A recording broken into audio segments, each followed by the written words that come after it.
வேலை செய்ய போகும்போது அங்கே அந்த சோப்பு செய்யக்கூடிய முறையை அவர் கற்றுக்கொண்டார். அங்கே சோப்பு பண்ணுறதை சொல்லி தராங்க, அங்கெல்லாம் அதெல்லாம் சொல்லி தருவாங்க இல்லையா.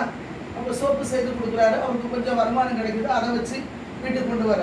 கொஞ்சம் நாளைக்கு அப்புறம் அவர் என்ன பண்ணுறாரு, வீட்டுக்கு வந்துட்டு அவரே அப்பா அம்மாட்ட சொல்கிறாரு, எனக்கு இந்த பொருளெல்லாம் வாங்கி கொடுங்க, நம்ம வீட்டிலேருந்தே என்ன பண்ணுவோம், கொஞ்சம் கொஞ்சமாக சோப்பு செய்யலாம், எனக்கு செய்ய தெரியும் அப்படின்னு சொல்லும்போது குடும்பம் எல்லாம் சேர்ந்து சோப்பு செய்ய ஆரம்பிக்கிறாங்க.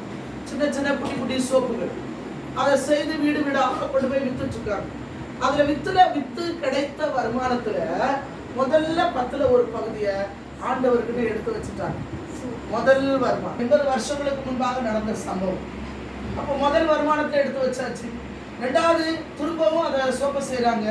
கொஞ்சமாக இவங்க அந்த சோப்புல இருந்து அடுத்து பர்பஸை, கோல்கேட்டு, நம்ம ப்ரஷ் பண்ணுறதுக்கு யூஸ் பண்ணுறோம் இல்லையா, என்ன சொல்லுவீங்க, பேஸ்ட். சூப்பர், நிறைய பேஸ்ட் இப்போ வந்தாச்சு. ஆனாலும் கோல்கேட்டுக்கு இருக்கிற